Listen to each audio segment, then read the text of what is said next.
Hi, everyone, in person and virtually. My name is Gavin Luter. I'm Managing Director of the UniverCity Alliance here at UW-Madison. And we're going to talk a little bit about the UniverCity Alliance and how we have worked on university community partnerships to catalyze water quality improvement across the state. I'm joined by a great group of panelists who are going to introduce themselves when it's their turn to speak. But I'm going to get us started. I'm going to pull up my slides. Kind of weird, like the slides are behind me, those of you who can't see virtually. So I am looking at my slides here, but kind of referring to them behind me. All right. So I think it's important to establish what is the UniverCity Alliance. I would say 10,000 foot view. The UniverCity Alliance is a network of people on campus who are interested in working with cities and local governments across the state. In a sense, a really quick tagline for who we are is we are a front door for local governments to tap into UW-Madison. Nonprofits have a place to tap into UW. The Mortgage Center and the Center for Community and Nonprofit Studies. For-profits have Discovery to Product and the WID.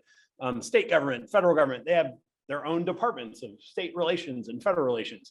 Local governments, not so much. So we are an interdisciplinary group of people on campus who care about working with cities. And as you can see from the slide, there is no real disciplinary boundary here. It's just if you want to work with cities and local governments, we want you to come to this group and we want you to know each other.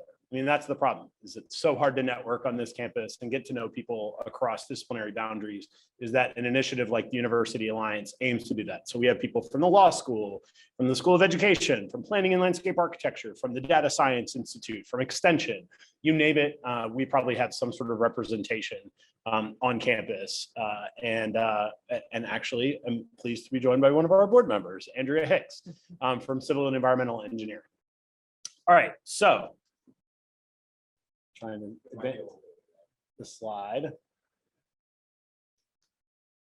Or maybe I'm not. Okay.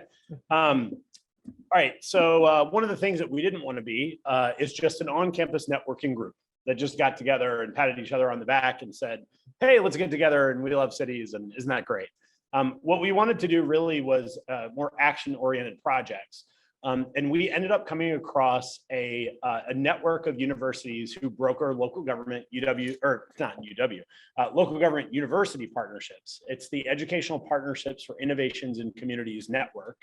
And essentially what they've done is create a framework that makes it really easy for local governments to be able to tap into the resources of universities. Well, we adapted that model and we came up with what we call the UniverCity Year program. The real straightforward thing is, it is a structured way where local governments can apply to us, say what they need help with. We help them scope and scale out those projects. And then we get them to faculty and staff and students on campus who can adopt those projects into courses that are being taught or other mechanisms that engage students and faculty. And then the students produce some sort of a deliverable for the local government, and then the local government gets help and support. So it's kind of a 3-year, 4-step process. We have worked with 14 communities up to this point in the state of Wisconsin, everywhere from the smallest county in Wisconsin, Pepin County, to the largest county, Milwaukee County, and places that are, small villages, larger cities, and those kinds of things. We've worked in our backyard of Dane County and Monona. We've also worked pretty far out, just for instance, Egg Harbor and Racine. So we have worked all across the state, Wisconsin Rapids, Marathon County, and we've just been engaged with a bunch of projects all across the state. I really think of this as the Wisconsin idea in action. We've done over 200 projects, engaged about 1,500 students in projects. It's been a real way to capture one of the, or kind of correct one of the inefficiencies on campus. A lot of students work on fake projects. We want to make those fake projects real projects and get those deliverables in the hands of people across the state who can use them. Just to give you a sense, we have not just worked on water quality projects. We have done sustainability projects on all different kinds. We are working this coming year on a couple of groundwater contamination issues, modeling future development in a small town. We're working on watershed long-term planning. We've done a bunch of projects, but we've also done things on health and well-being and equity. We've worked with people to build teen intervention programs to help address alcohol and drug addiction and kids who struggle with alcohol and drug addiction in their families. We've looked at data sharing to combat the opioid crisis. We've worked with the Village of Wanakee on diversity, equity, and inclusion audits for their ordinances, for their HR processes, and done media campaigns with them using people from journalism and the School of Law and industrial systems engineering, really all around, all across the disciplinary map. We have also worked on clean energy projects. We worked with a small school to work on planning projects for solar, geothermal, wind energy programs. And actually some of these projects have resulted in school districts saving money on their energy costs because they've actually planned how the school can cut down on their energy costs and increase more solar. And this school, Judah School, actually ended up installing more solar panels, and they were awarded a PSC grant to be able to install more solar panels. Another slate of projects that we've worked on has been housing. A lot of communities struggle with affordable housing. How do we get affordable housing site analyses done? How can we understand what financing is needed to do affordable housing? We've engaged real estate and urban economics in the business school, as well as civil and environmental engineering. We've also worked on economic development and community development types of projects, everything from, could you help us with our branding initiatives, to how can we do an infill development? We don't want to build out, we don't want to sprawl, we want to develop inwardly in the community. We also want to figure out how do we better connect the city of Wisconsin Rapids, for instance, to arts-based organizations, and how can the city be used as a way to leverage and spur economic development through the arts. So a variety of projects involved. That's just more of a teaser to make sure that you all know that we don't just work on water quality stuff, but one of the areas that we have worked on is water. So that is the focus of today's panel. We're going to have 4 people, but 3 groups of people talk.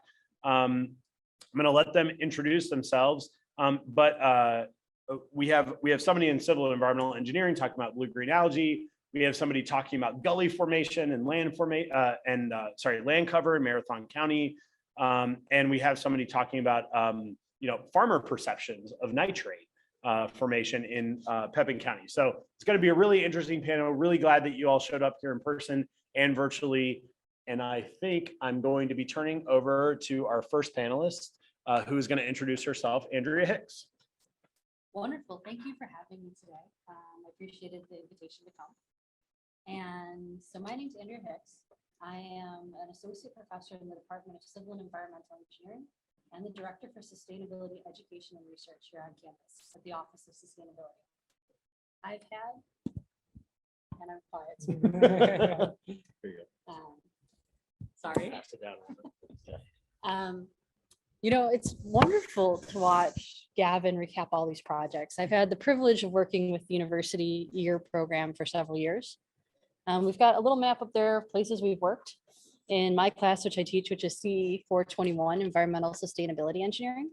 And that includes working in Dane County on affordable housing, working in Greene County with the school, actually with the solar panels, working in Pepin County with some of their organic waste, and most recently working with Brown County with their blue-green algae issues. One of the things I love about working with the UniverCity Year program is these aren't problems that we're coming up with and telling them they have at the university.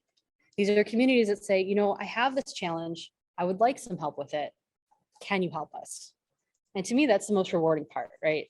These are problems that they say, well, we just maybe don't have the capacity. A lot of the communities we've worked with over the years are small communities, and they know they have something they want to do, but they just don't have enough people. And it's a wonderful experience that way. It's also an incredible experience for our students, that our students get to have this experiential learning. They get to go work out in communities and look at real world constraints and issues that come about with problems. So that's one reason I particularly like working with this program. But I'm a little biased because I've worked with it for 4 years now that I've realized, as you're putting up that slide. Let's see. Yes. Okay. So most recently, and this was in fall 2020, when the pandemic was raging, we managed to work on a community-based learning project with Brown County.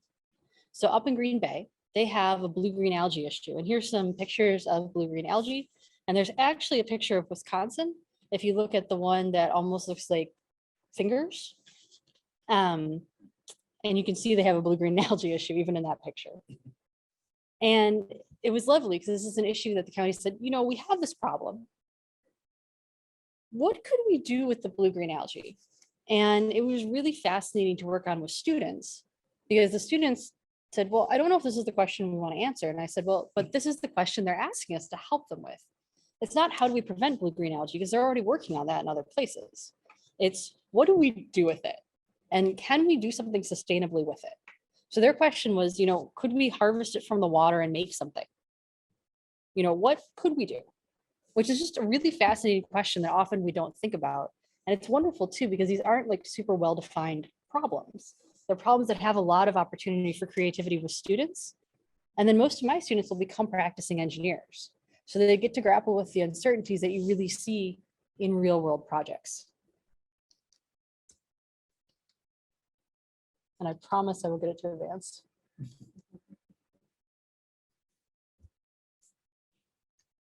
Yes. Okay. So blue-green algae is actually a misnomer. It's not algae.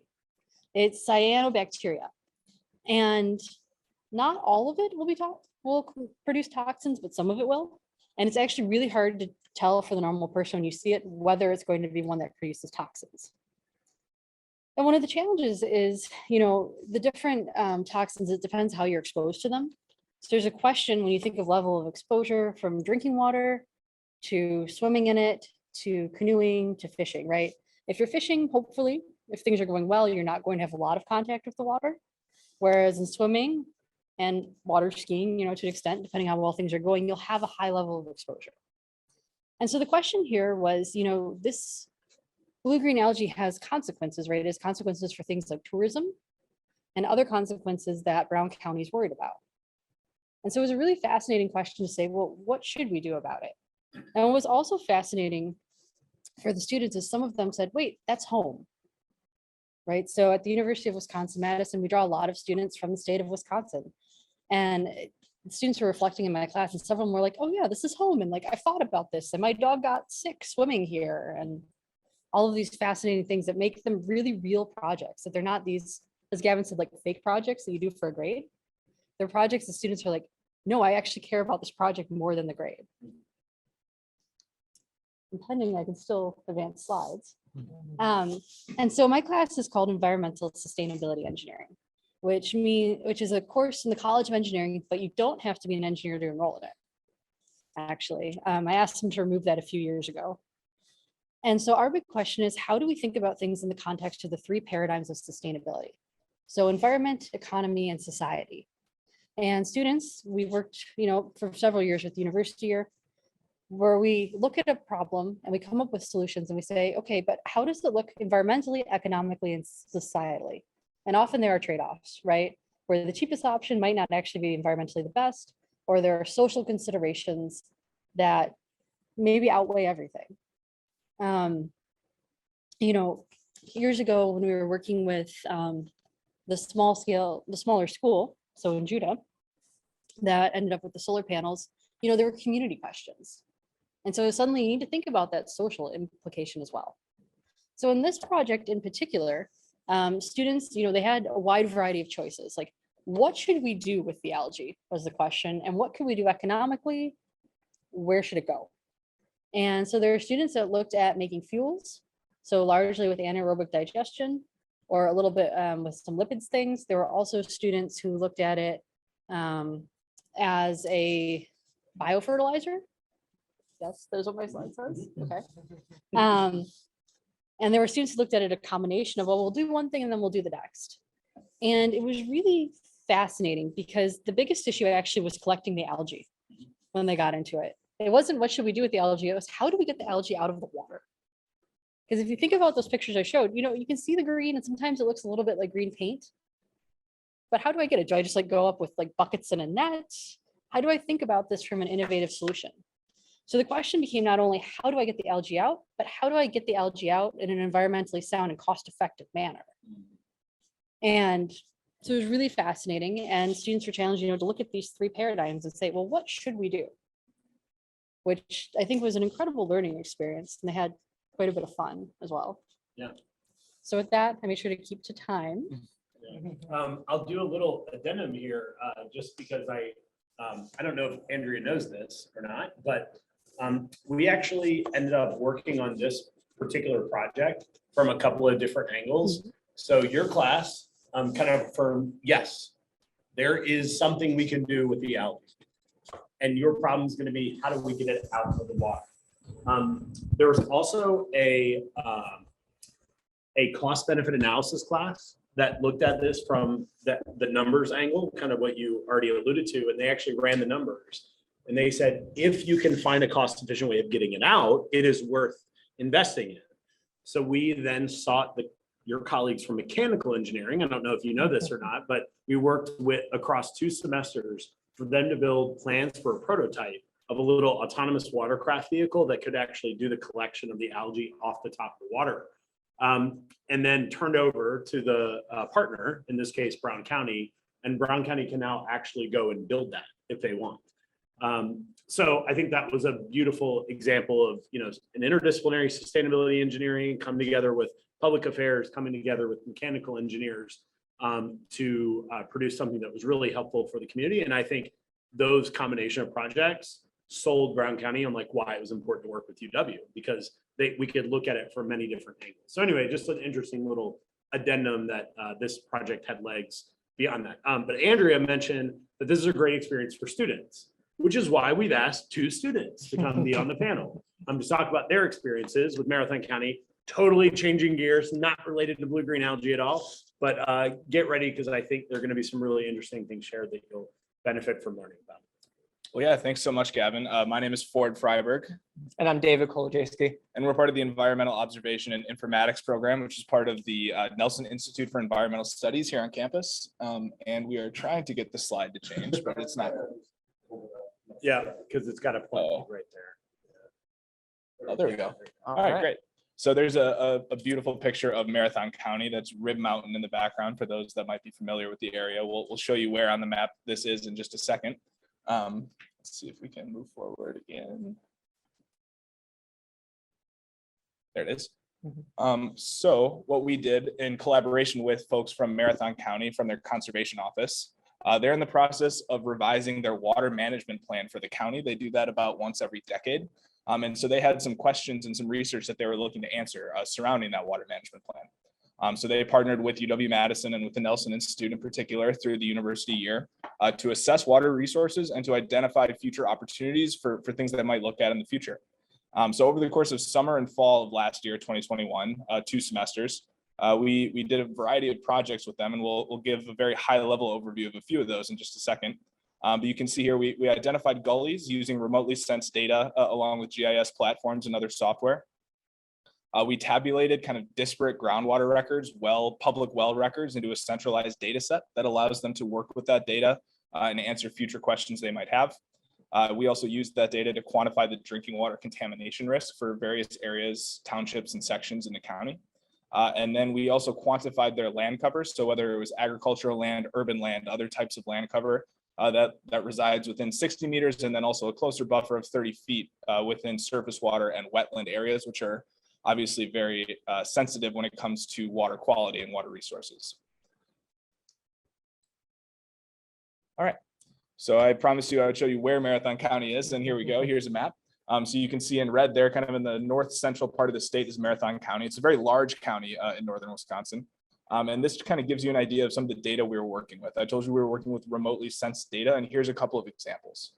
So on the top, you can see we have what are called ortho photos, which are taken from an airplane and then positioned so that they are like geographically in line with each other. So it's a very high resolution data set. About every pixel of that data is about 1 square foot.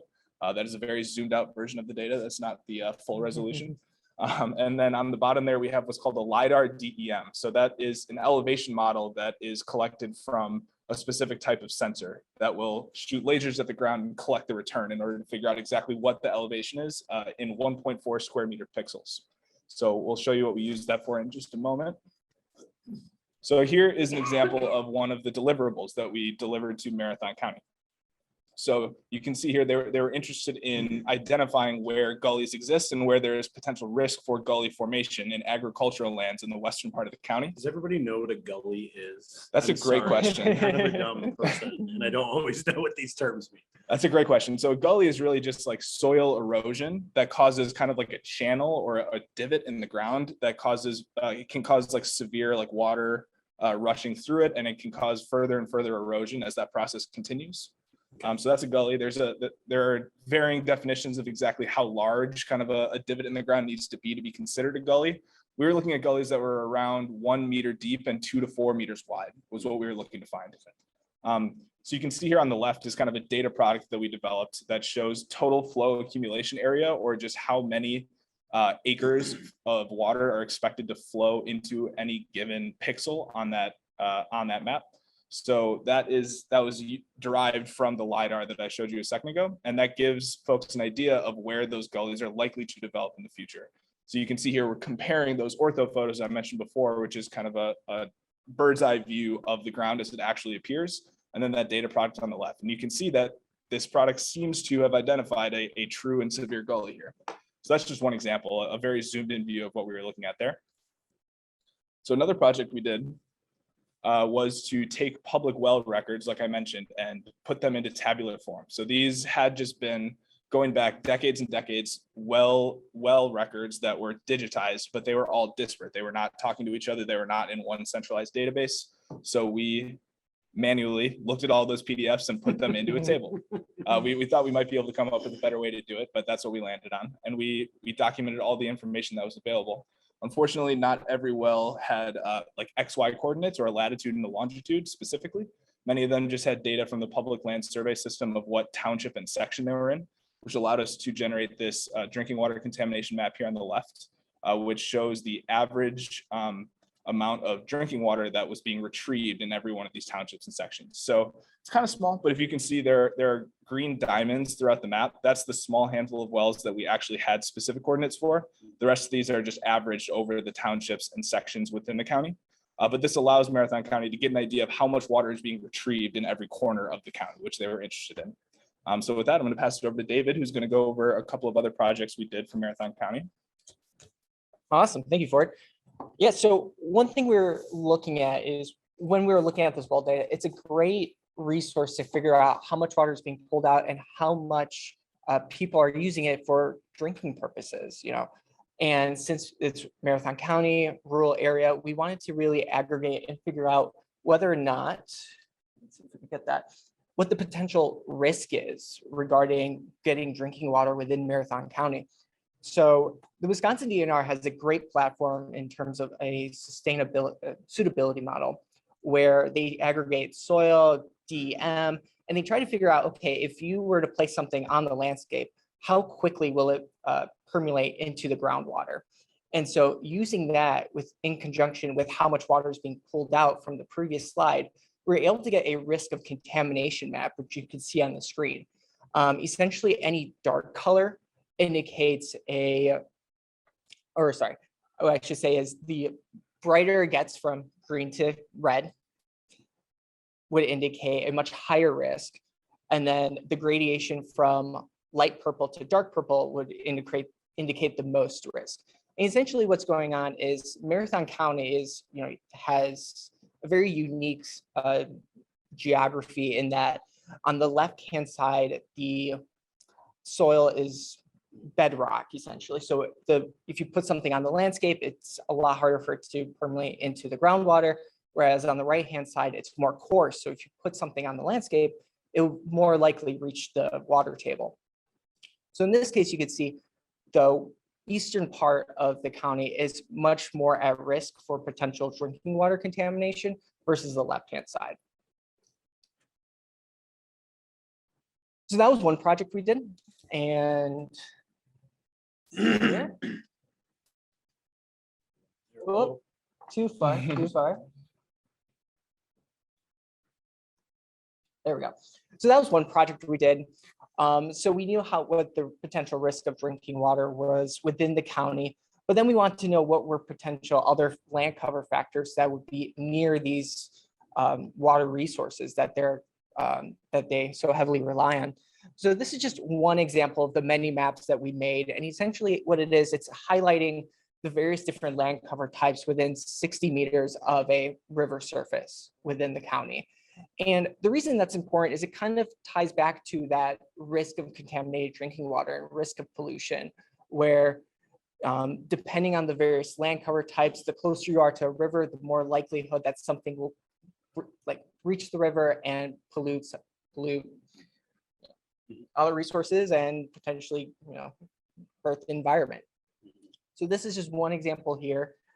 And like I said before, we did a lot of maps, and this was a huge, large effort that the EOI program did. And at the end of the day, what we ended up doing was to Marathon County, we did numerous outlined reports and discussions.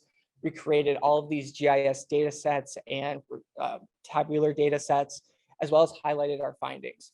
So the last thing I want to do real quick is also, it's just highlight everybody that was involved.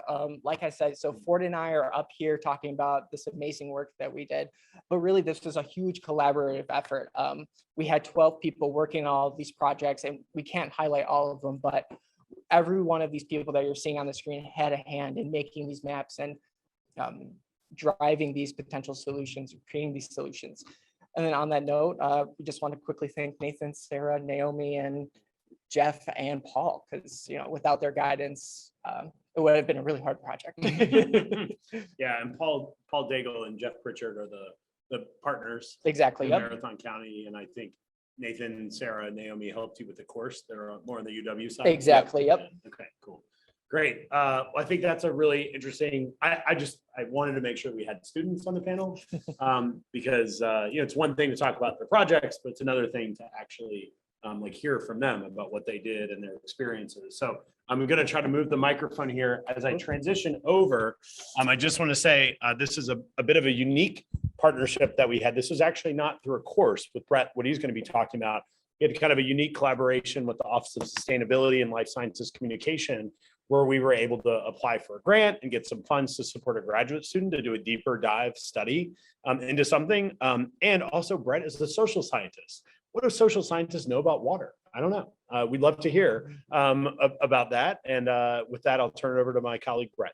Thank you, Gavin. Yeah. So it turns out that social science, I think that we all know, even through looking at things, that many water quality problems can be looked at from many different lenses and perspectives, but ultimately many of them are caused by the way that humans use the land that we're on. And therefore, social science is a really essential part of understanding how to address the problems that we identify, among other means such as engineering and whatnot. So the goal of this project here was to understand how farmers are thinking about how they apply nutrients to their farms in order to reduce groundwater contamination and also all the other subsequent things that affect everything all the way down to dead zones down in the Gulf of Mexico. So I also want to particularly, our partners in Pepin County were fantastic, but also want to particularly call out one of my graduate students, Teresa Vanderwood, who did a lot of the legwork on this. So, Oh, you might want to go back. oh, maybe I missed one. Yeah. As they noted before, we want to show you that we're working throughout the state. So I did not realize today that Pepin County was the smallest county, but Yeah. you can see it's pretty small. And they are pretty agricultural, with almost 40% of the county's economic activity related to ag.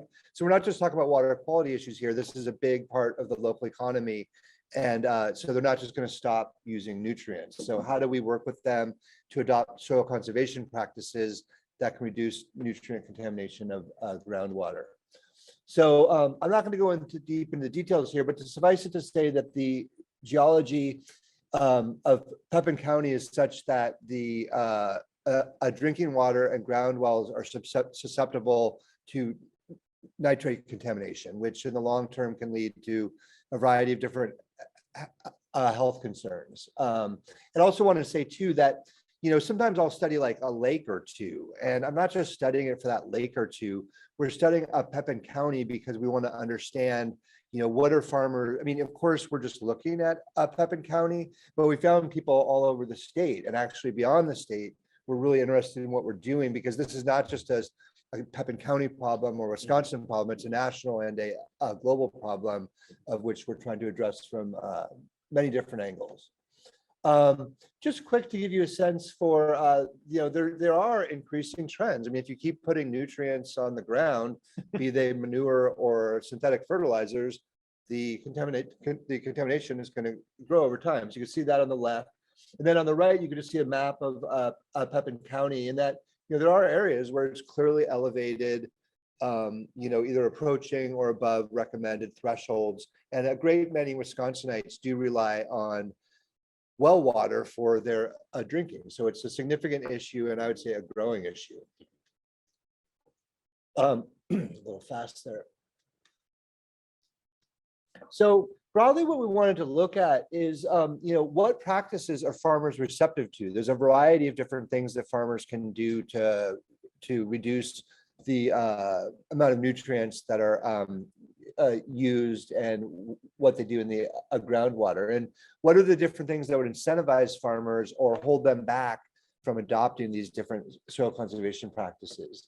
And it's also, it seems really fundamental, but a lot of times it's not just the message, but who delivers the message is who do farmers want to hear from. And actually, as a Madison professor, I don't mind being critical of myself. They don't always want to hear from Madison professor. And that's fine, because what I want them to hear from is whoever they want to hear from. And then, what are some of the social norms? Like, what are some of the attitudes that people have? All I'm going to say about the methods is that Pepin County did a really fantastic job of their follow-up, like really called them up in advance, the farmers, and said, hey, this is something important to us. Can you participate? And it's not a huge N, but if you look at a 67% response rate for a survey, that's impressive. I feel really good about People that. in the crowd are all like, yes. Yeah, I mean, it's right up there near the highest I've ever gotten. So I just want to emphasize too, that these were not just passive partners. And I made it really clear with Gavin and Pepin County up front, that if I'm going to do this, I'm going to spend the time, I need you to be committed. And they fully lived up to all expectations. So this is just, I'm not going to get into the weeds here, but again, like, why might farmers want to adopt cover crops? Why might they want to adopt other soil conservation practices? So you can look here, I'm not going to go into the weeds here, but water quality, which is the subject of today's talk, was the #1 issue of why people would adopt these different practices. But by using social science information like this, you can pick different messaging strategies to speak to farmers about what they care most about, right? It would be like selling really anything else, like financial services or cookies or beer. Like, what is, I mean, this is a bigger set of behaviors, but what motivates you, what incentivizes you to want to adopt these practices? One of the barriers, like a lot of people don't understand, I mean, the single biggest category is what are the effects of nitrates in your groundwater is, I don't know. Well, that's, a lot of times we talk about the knowledge deficit model, which is that you can't just fill people's heads up with facts in order to change their behaviors. But if you don't know, there is a knowledge deficit. Quite a few had heard of blue baby syndrome or birth defects, but you can see that people basically don't know. And this is the water that they're drinking every day. I mean, you can filter it and put in filtration systems, but this is a serious concern. This is also just kind of interesting. I just kind of included this, is that there's kind of a tendency where people will say, this is a problem for other people. I do all kinds of behavior change campaigns, but it's less so a problem for me. It's not dramatic here, but you can kind of see that there is some concern though, some substantial concern, but we're more concerned about the others. It's not as likely to happen to me. And that happens in every single survey I've ever done. Who do farmers want to hear from? So I mean, a really strong indicator here is farm advisors. So, you can use other people, but if you're going to like train the trainer and work with people that work with farmers, like work with farm advisors to encourage them to persuade them to use cover crops or, split nitrogen applications or all the different things that you can use. Fortunately for Pepin County land and conservation, people also were really likely to look to them. So there are other people that people listen to. And again, these insights seem simple, but who delivers the message and actually whether they like and trust the message literally can be as important as the message itself. So I also wanted to add to that, like Little Pepin County, right? I think I've been through there, but it's not huge. But you know, I just thought, oh, I can help University Year. Gavin is a pleasure to work with. But you know, the benefits went beyond just Pepin County. I believe they found it useful, and we shared the data with them. But you know, after doing a press release from cows, we got a radio interview on the Midwest Farm Report, which was all over the Midwest. A news story in the Wisconsin State Farmer, broad social media exposure, got on a current webinar, which is offered throughout the entire Northern Midwest, and actually was invited to be a part of a larger a groundwater grant worth several $100,000 based in part on my work here. So I guess I just wanted to say that, you know, I think we've heard about all the different interesting, I mean, not all, but several of the different interesting ways we can look at water quality issues. And I'm glad that Gavin had us include social science in that. So Great. That's an example to kind of work. And of course, like every other project, I'm not going to acknowledge everyone, but there were many people who contributed and vetted the surveys and materials that we did. And I'd like to thank them. Yeah. And Brett, I don't know, did you mention your affiliation with Extension? Oh, I did want to mention that the Office of Sustainability funded this project. Yes. And I do have an 80% appointment with the Division of Extension where I am an environmental communication specialist. Yeah. So this is very consistent with my extension work and my LSC work. Yeah. So for those out there who might be asking the question, how do you work with Extension? Brett is a perfect example of how we work with Extension. If we could get things incorporated into their workload that makes sense for them, that it, you know, maybe provides a little bit of funding to get them involved in the work, we will. That's kind of our thing. So just to kind of put, here we are. Great. Oh crap. It was already up there. All right. Just to put kind of a bow on some of this stuff, right? Can students do something productive for Wisconsin communities? I think the answer is safely yes. I think we have seen that students have done positive things.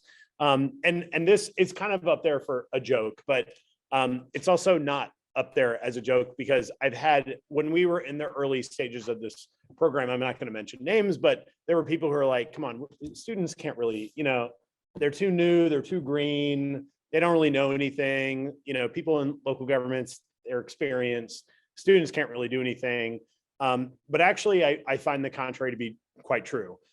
Students can do a lot of great things, and actually we find communities looking to us because they want a fresh outside perspective on things. They're kind of stuck in the same rut. They've been hearing the same thing from the same consultants, not to put any consultants down. I don't want to go on record,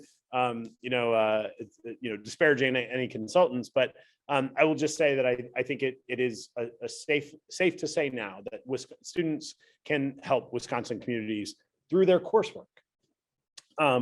Can these activities help communities make progress on community identified goals? Yes, we've seen it happen. What's actually needed for this to be successful? I think there are a few things. The structure of University Year. We are out there, we're finding projects. We hopefully make things a little easier. For instance, when Brett was like, yeah, I'd love to work with you, but it's got to kind of fit here. Could you find a little bit of funding? I was talking to some people in the Office of Sustainability. Office of Sustainability said, yeah, maybe we could work something out. And I kind of handed this project to Brett, ready, not oh, well, I have this idea, this concept. It's all right, you actually have partners, they're committed, they know exactly what they want to do. We'll help them flesh out the details.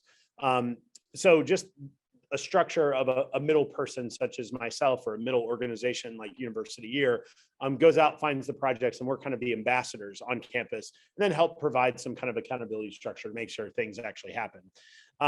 Also, we need to have cross-campus relationships. We also need a supportive curriculum. Just a little shout out. I know that there's going to hopefully be a graduate certificate in sustainability that will work in a University Year project every year. But currently right now, the curriculum does not always require students to get real world experiences. So if I'm going to go on my little soapbox here, I will say I want to change the culture at this university to expect these projects be required for students or at least something, even if they're not out on the front lines, do something behind the scenes where they're expected to get real world experiences.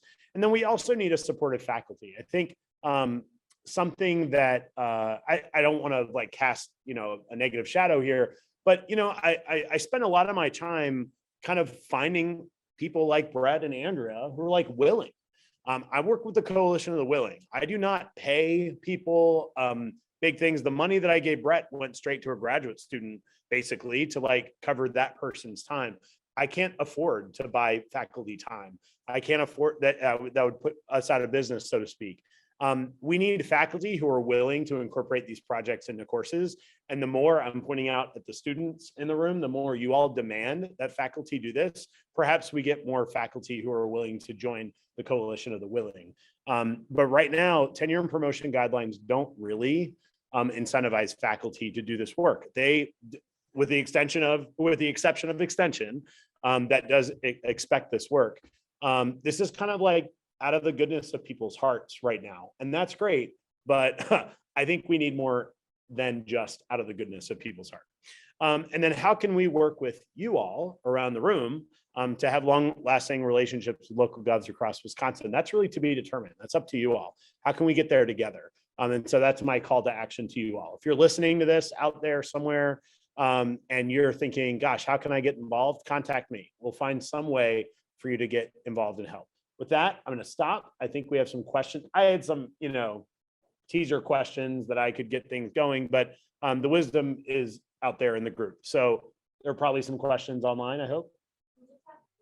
Okay.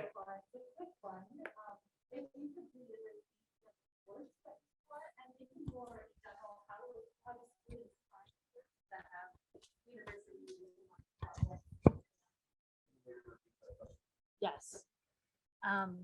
So there was a question for me about what course do I teach and how do students find these courses?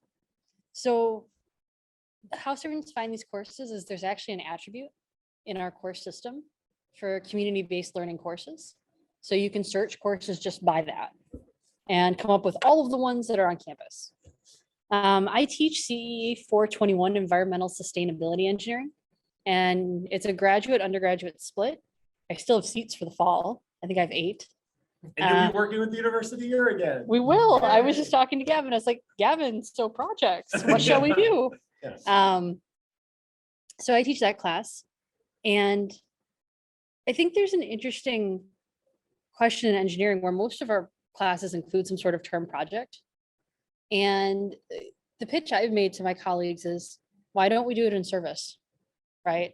Why don't, instead of it being a project that we make up, it's a project where you get to actually serve a community partner, deal with some of the experiential learning of the, uncertainties and challenges inherent. And on my end, in terms of quantifying it for things that I get graded on, I've actually written a couple papers on how do we better teach about sustainability using community-based learning and real world experiences. Yeah, and that's, I would say, rare to find faculty who are willing to publish in journals about teaching. Not completely, totally unheard of, but yeah, within engineering for sure. And I will also say, like, if somebody out there was also, the spirit of the question was like, how do we find UniverCity Year courses? I don't have a good answer to that because I'm still trying to locate faculty who are willing to teach courses. And usually these courses are upper division courses. So like EOI, we love the EOI program, but if you're not in the EOI program, you can't take that course. So these students did not choose the EOI program based on, well, it sounds like an interesting project, I'll sign up for that course. They signed up for the course, and luckily they had amazing professors and coordinators who were willing to take on this project. They just kind of got assigned to the project. And I honestly think, sorry, students, I think that's how it should be. I think you should just be assigned to work on these kinds of things. I've had a couple of times where students like get choice, and our projects don't sound as cool or sexy as other ones, so they don't choose our project. But I'm not bitter about that at all. No, I'm joking. But yes, I do wish more students chose our projects. But anyway, so it's not easy right now. I would say some of our frequent flyers are like the Civil and Environmental Engineering capstone, the Sustainability Engineering course, Journalism and Communication. They have a Creative Campaign Messages class that we work with quite a bit. We work with Industrial Systems Engineering in their capstone class. We worked with the Cooperatives class on the Introduction to Cooperatives class, which is in CALS. I think it's in CALS. I think that's where Courtney Berner is based. I'm looking at other people as if they know. I don't think they know Courtney, but yeah. So there are some programs or classes that work with us regularly. And I'm hoping, Scott, that the Wisconsin, what is it? What's your certificate? Energy Analysis and Policy. I'm hoping we have a request right now from Outagamie County about electric vehicle infrastructure, as well as a request from the Appleton International Airport to help them build a sustainability master plan. So if anyone is out there listening right now and wants to help with that program, we definitely need help. You can see, like, I'm kind of a salesman on this campus, like, make my projects sound cool and sexy so people take them, because we have to rely on that for people's choosing to work with us. So anyway, that's a really long extended answer, but like, no good way right now to really find what courses are going to be a part of this. Are the students learning considered interns or?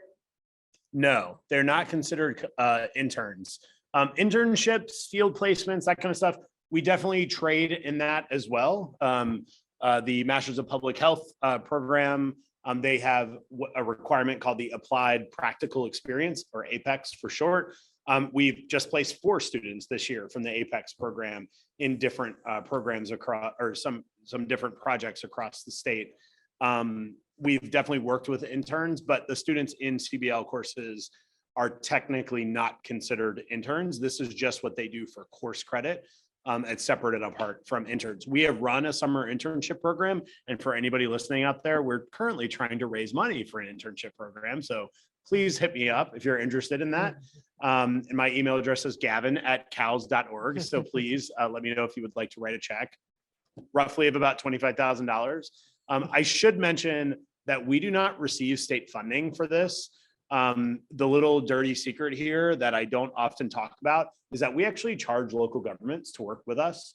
And we also solicit donations from a couple of alumni, John Holton and Pat Thiele, who are like chancellor's level donors, have supported us.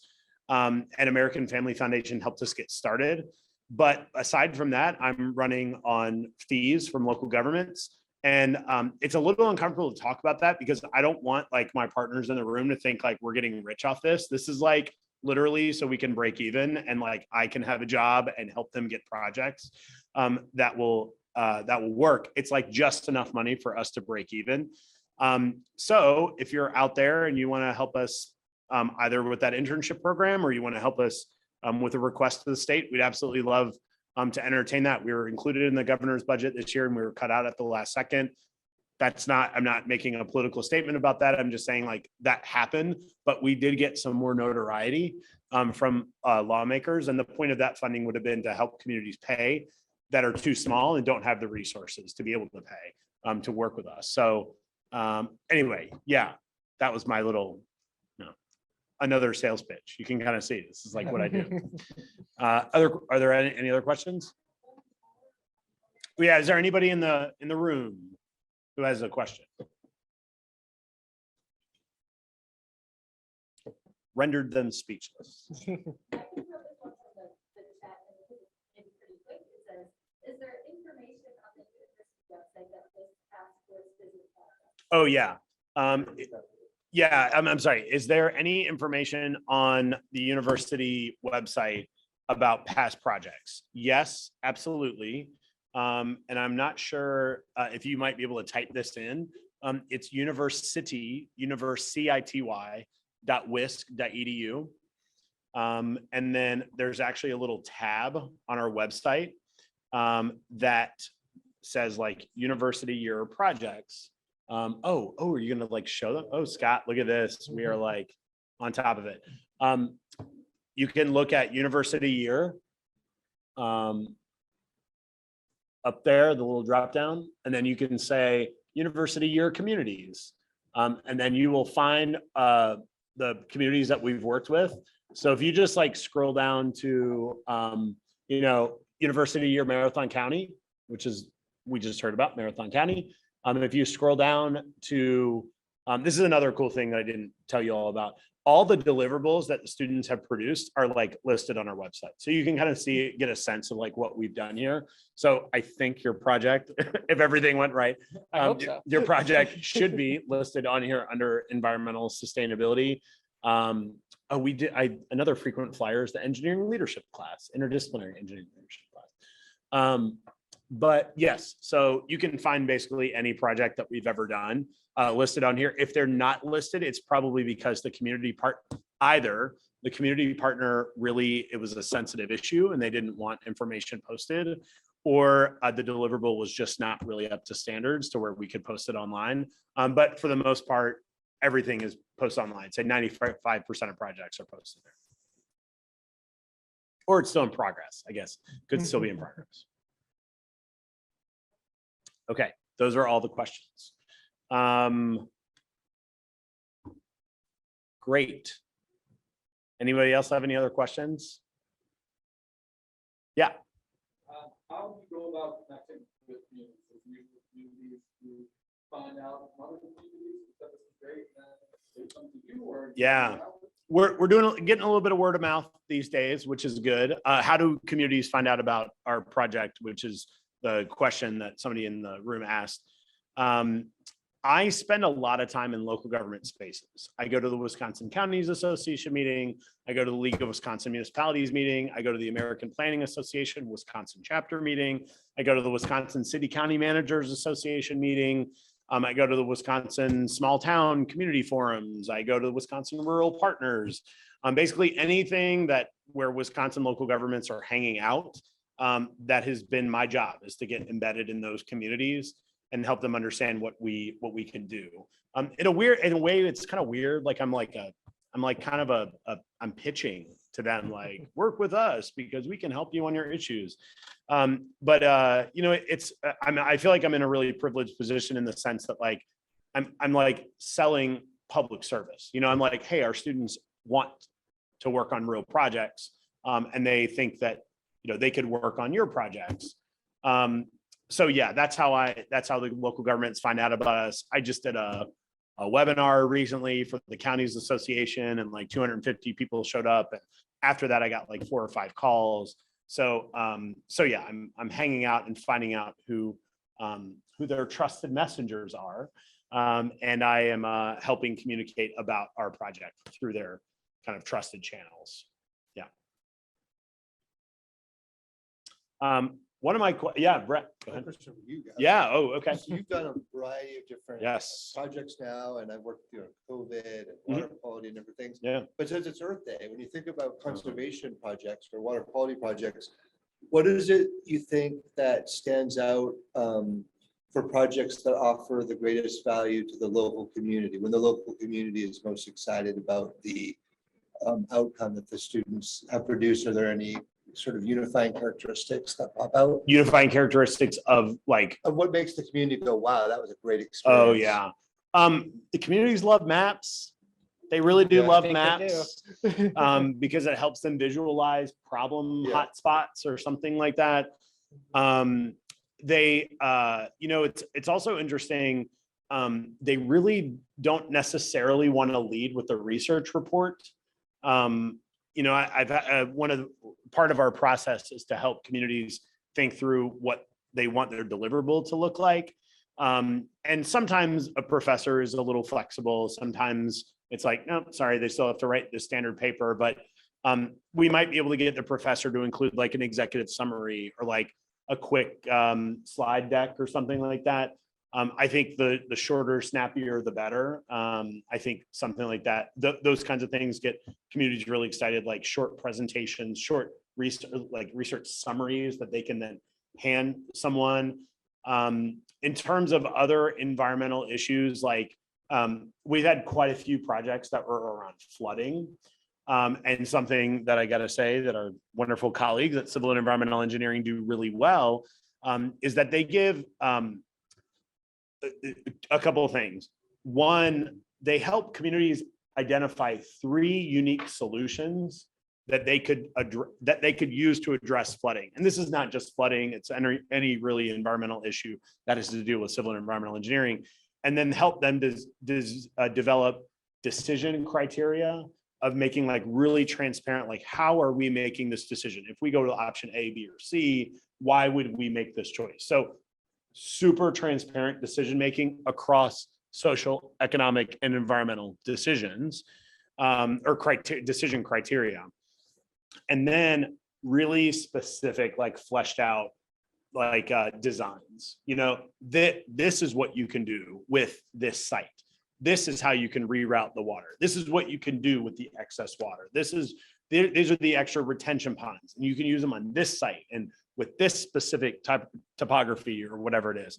The more specific, the better, and the more transparent, like why would we make that decision? Because local governments have to justify their decisions to like rowdy groups of county, what do you call them? County commission, county supervisors, city councils, who are like not technically savvy.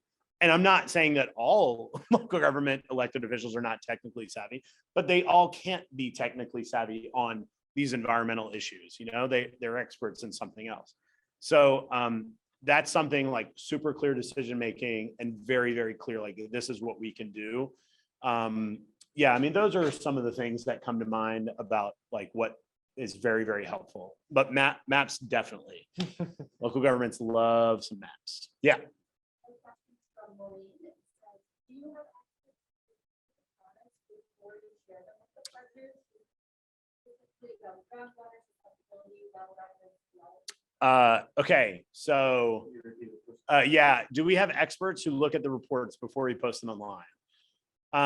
Y'all ain't gonna like this answer, but I'll just say that like I rely on the professors to be able to look at their student work, and if it's like absolutely inaccurate, like I said, there are a couple of projects that we didn't post online because they didn't meet kind of the minimum criteria, or it was just inaccurate or not helpful, whatever it was.